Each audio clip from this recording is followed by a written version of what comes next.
ఆ దేశంలో పురుషుల కొరత, భర్తలను రెంటుకు తెచ్చుకుంటున్న మహిళలు, పెళ్లయ్యాక భార్యాభర్తలు అన్ని విషయాలు పంచుకుంటారు, కష్ట సుఖాల్లో ఒకరికొకరు తోడుగా ఉంటారు. అయితే ఆ దేశంలో మాత్రం మహిళలు ఏకంగా భర్తలనే అద్దెకు తెచ్చుకుంటున్నారు. ఇంటి పనులు, ఇతర అవసరాల కోసం వీళ్ళను ఉపయోగించుకుంటున్నారు. అంతేకాదు భర్తలను అద్దెకిచ్చే సంస్థలు కూడా ఇక్కడ ఉన్నాయి. ఇంతకీ అది ఎక్కడో తెలియాలంటే ఈ స్టోరీ చదవాల్సిందే. ఇక వివరాల్లోకి వెళితే, యూరోప్ లోని లాత్వియా అనే దేశం ఉంది. ఇక్కడ పెళ్లి కాని పురుషులకు ఎంతో డిమాండ్ ఉంది. దీనికి కారణం అక్కడ మగవాళ్ల కంటే ఆడవాళ్లే ఎక్కువగా ఉన్నారు. దీంతో అక్కడ అమ్మాయిలను పెళ్లి చేసుకునేందుకు అబ్బాయిలు దొరక్క తీవ్ర ఇబ్బందులు పడుతున్నారు.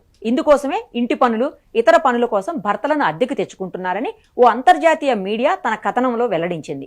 ఆ కథనం ప్రకారం లాత్వియాలో పురుషుల కన్నా మహిళలు 25.5% ఎక్కువగా ఉన్నారు. 65 ఏళ్ల కన్నా ఎక్కువ వయసున్న పురుషుల కన్నా కూడా మహిళలు 2 రెట్లు ఎక్కువగా ఉన్నారు.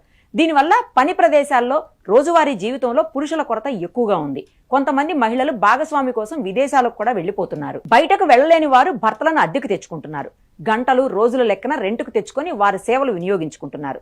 ఈ క్రమంలోనే భర్తలను సరఫరా చేసేందుకు చాలా సంస్థలు పుట్టుకొచ్చాయి. కొమండా 24 లాంటి కంపెనీలు గంటల లెక్కన భర్తలను రెంటుకు తీసుకోండి అంటూ ఆఫర్స్ ఇస్తున్నాయి. వారు ప్లంబింగ్, కార్పెంటరీ, మరమ్మతులు, అలాగే ఇంటి పనులు చేయటంలో సాయపడతారని చెబుతున్నాయి. ముఖ్యంగా ఇంటి పనులు, ఇతర పనుల్లో ఎక్స్పర్ట్ అయిన భర్తలకు ఎక్కువగా గిరాకీ నడుస్తోంది. మొత్తానికి లాత్వియాలో అద్దెకు వెళుతున్న భర్తలు గంటకు $44 చొప్పున, అంటే రోజుకు $280 సంపాదిస్తున్నారు. అయితే అక్కడ లైఫ్ స్టైల్, దురలవాట్ల వల్లే పురుషుల జనాభా తగ్గిపోయి లింగ అసమతుల్యత ఏర్పడిందని అక్కడ వారు చెబుతున్నారు.